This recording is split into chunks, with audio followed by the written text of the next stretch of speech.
the key to consideration. But you can practice, you can learn to be more effective with other people. You can take courses in it. You can study behavioral psychology. Everybody in sales should be an expert on behavioral psychology. And whenever I hear a person say, well, I don't need to study that, I do, it comes naturally, the person is saying, I'm determined to be a failure for the rest of my life, and I'm announcing it to anybody who will listen. Because sales is so precise. The ability to communicate and to persuade and influence other people is such a complex field that some psychologists study it all of their lives. If you become excellent in it, you can write your own ticket. Almost all entrepreneurial fortunes, people who start with nothing and become millionaires, do it because they're good salespeople. They're good at convincing others. They get excited about their ideas, but they have the skills to be able to persuade other people to go along with them. Does that make sense? Of course, because the opposite to being persuading and influencing other people is to be ignored by other people and to be influenced by them. So it's a matter of choice. The Carnegie Institute of Technology did a study about 10 years ago now, and they studied 10,000 men and women who were let go from their companies. And they found that 95% of the people who were let go from their companies were let go because of their inability to get along with others. This is caused by low self-esteem more than anything else. In my estimation, those of you who know that low self-esteem, more than anything else, causes our personality problems. Not liking ourselves, not accepting ourselves, feeling inferior inside, causes us to lash out at other people.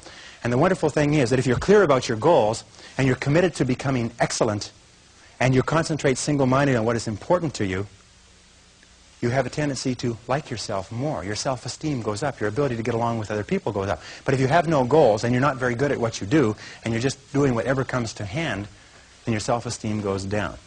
So one of the things that we're talking about here is the building of the characteristics, the personality qualities that guarantee success. And self-esteem, of course, is the foundation of all success in relationship.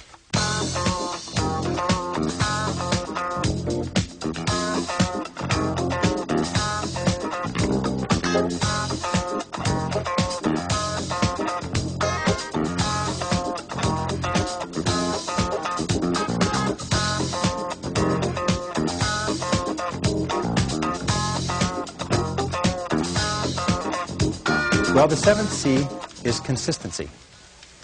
Consistency is absolutely critical. You can have all of the others, but if you're inconsistent, it's going to really hurt you. Consistency means that dependable, steady, predictable work is always vastly superior to spurts or flashes of brilliance and genius.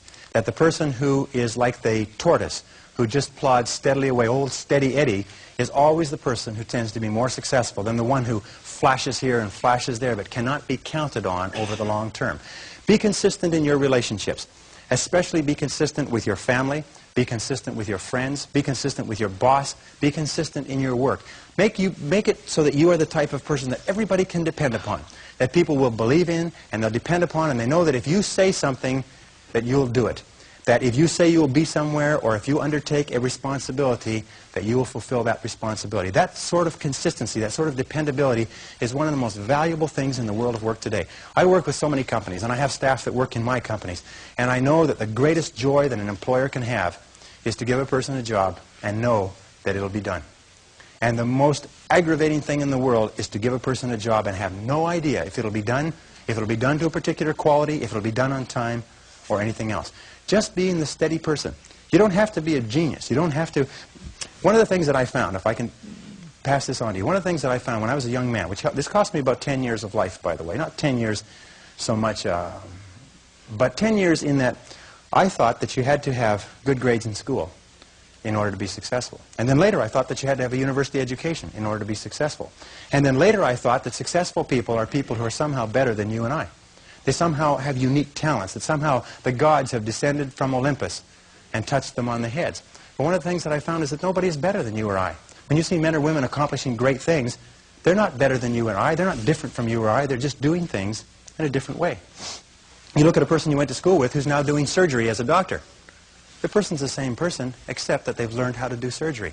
You look at a person who you went to school with who is now an outstanding success in a particular field. All they've done is learned how to be a success in that field. And consistency. There's a law of accumulation in the universe, if I can pass this on. A law of accumulation that says that even though you do 100 things or 1,000 things that you don't see, eventually they accumulate and they gather a force of their own. That every single great accomplishment in life is the result of thousands of minor accomplishments that nobody ever sees. one of the people on the program, Lifestyles of the Rich and Famous, who had become successful as a singer. They said, "Isn't it wonderful that you've become so successful as a singer?" She said, "Yes, it's wonderful." She said, "But when I'm up on stage in Las Vegas and I'm making $50,000 a week or whatever it happens to be," she says, "nobody sees the 16 years that I spent traveling around, living in a van, singing in cheap honky-tonks where people throw up on your piano and get drunk on the floor in front. Nobody sees the 16 years of living on the road, living at an average of less than $5,000 a year. What they see is the person up there on the stage. But every single great success was at one time a failure. And they failed and failed and failed and failed over and over again. And all great successes are a story of failure, failure, failure, failure, failure. Outstanding success. Boy, ain't he lucky. Isn't that right? Boy, he was lucky. He sure had the right connections. So consistency is important. And even if you don't see yourself getting the results, be consistent. Keep working. Steady, steady, steady. Knowing that you're accumulating. You're putting yourself on the side of the angels when you're working consistently. Finally, with regard to consistency, guard your integrity as a sacred thing. As Ralph Waldo Emerson said, nothing at last is sacred but the integrity of your own mind. Never compromise your integrity for anything. And never compromise your peace of mind for anything. You see, compromising your peace of mind is a way of compromising your integrity. Never do anything that disrupts your peace of mind. If it makes you feel unhappy, get out of it. Don't stay in relationships, don't stay in jobs, don't stay in situations that cause your peace of mind to be disrupted, because your peace of mind is the highest good that you have. And a person who practices consistency consistently structures their life so what they are doing is being true to themselves. What they are doing is living up to the very best that is in them as a human being. And that takes tremendous courage. It takes tremendous courage because it's so easy to go along with the crowd. But you'll never be really happy unless you know that you are being true to yourself and completely true to yourself.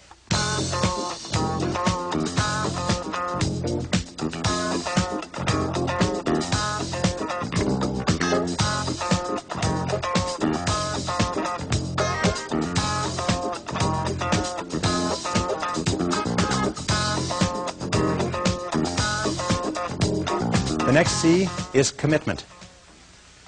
I have found that the ability or the willingness to make a complete commitment to a job, a commitment to a relationship, a commitment to a profession, to make a commitment is one of the hardest things that human beings do. That very few people make commitments. That most people in this room, I hate to say it, most people in this room are not totally committed to their work.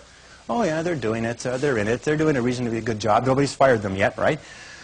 But they're not committed, their whole heart isn't into it. And yet no success is possible without commitment. Who is it that Emerson said that every great achievement is the triumph of enthusiasm?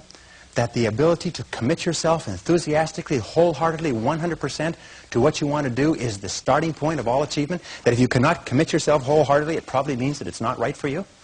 And that all of us in life seek for something that we can commit ourselves to.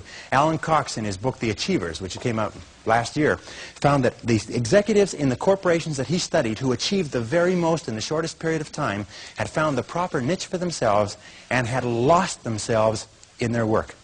Dr. Shirley Blotnick's study of self-made millionaires, 83 out of 1,500 people became self-made millionaires over 20 years. He found that the one quality that they all had in common was that they picked work that they loved, they specialized in that work, they became very good in it, and they eventually became paid very well for it, and then they held on to the money. I throw that last one in because I know a lot of you can relate to that.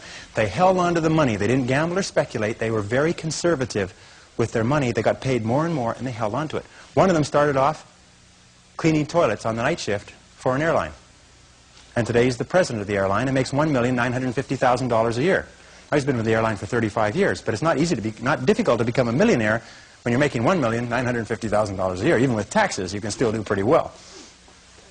He found that the quality that separated these people from the ones who struggled for 20 years and weren't much further ahead than when they started was that they became totally absorbed in their work, totally committed to their work. They lost themselves in their work, and when they lifted up their head about the age of 43, 44, their accountant told them, by the way, you're worth over $1 million now. Did you know that? Most of them became wealthy without even knowing it. And so it's important that you find the work that you can commit yourself to. It's important that you find the relationship you can commit yourself to. And if you are an employer and you have people working for you who are not committed to their work, these people are like rotten apples in a barrel. I have found that people who are not committed to their jobs are people who will always cause trouble within an organization. And the people who are committed, you don't have to be the most talented, and you don't have to be the best looking, you don't have to be the best educated, but if you're committed to your work, you'll do more than all the people with all of those blessings. So commitment is important. Commit yourself to your boss, commit yourself to your job, commit yourself to your relationships, commit yourself to your company. Loyalty is one of the most valued single qualities in work. And Peter Drucker says that more executives fail in life because of lack of loyalty to their companies, to their boss, than for any other reason. And why is lack of loyalty? Lack of loyalty is just the expression of lack of commitment to that organization.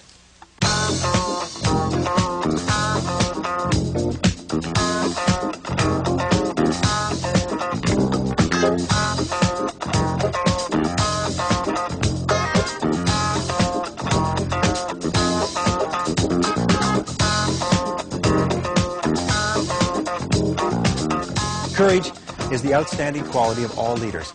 Courage means that you have the ability, you have the willingness to confront your fears. Because what I've found over the years is that brave people, courageous people, are not people who are not afraid.